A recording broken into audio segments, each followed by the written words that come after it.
കരാമയിലേക്ക് പോകുന്നു ഗായ്സ്. അപ്പോൾ നമ്മളിന്ന് കരാമയിലോട്ട് എത്തിയിട്ടുണ്ട് ഗൈസ്. കരാമയിൽ എന്താ അറിയാമല്ലോ, സ്ട്രീറ്റ് ഫുഡ് കഴിക്കാൻ തന്നെയാണ് ലക്ഷ്യം. നോമ്പാകുമ്പോൾ അവിടെ പ്രത്യേക പരിപാടികളാണ്. ഈ വഴിയോരത്ത് മൊത്തം ലൈറ്റും ഒരു പ്രത്യേക ഭംഗിയാണ്. മലയാളികളുടെ സ്വന്തം സ്ട്രീറ്റ് എന്ന് വേണമെങ്കിൽ പറയാം. അവിടെ ചെന്ന് നമ്മൾ ആദ്യം നമ്മളെ നാടൻ ചീനിയും നല്ല കപ്പയും ബീഫും എന്ന് വേണമെങ്കിൽ പറയാം.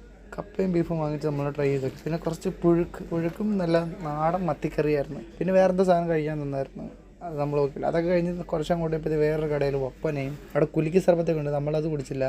കുടിക്കാൻ കാരണം എന്താ വെച്ചാൽ നമുക്ക് വേറെ പ്ലാൻ ഉണ്ടായിരുന്നു. അങ്ങനെ അതൊക്കെ കഴിഞ്ഞ് നമ്മൾ പൊട്ടറ്റോ കണ്ട് അങ്ങനെ അത് ഫ്രൈ ചെയ്ത് പറഞ്ഞാൽ വാങ്ങിക്കാമെന്ന് വിചാരിച്ച് അങ്ങനെ അത് വാങ്ങിച്ച് കഴിച്ച് നോക്കി. വലിയ കുഴപ്പമൊന്നുമില്ലായിരുന്നു. പക്ഷേ എല്ലാത്തിനും നല്ല അത്യാവശ്യം വിലയുണ്ടായിരുന്നു. ഇവിടെ ഒരു കട ഇട്ട് കഴിഞ്ഞാൽ പെട്ടെന്ന് റിച്ച് ആവാം ഈ സമയത്ത്.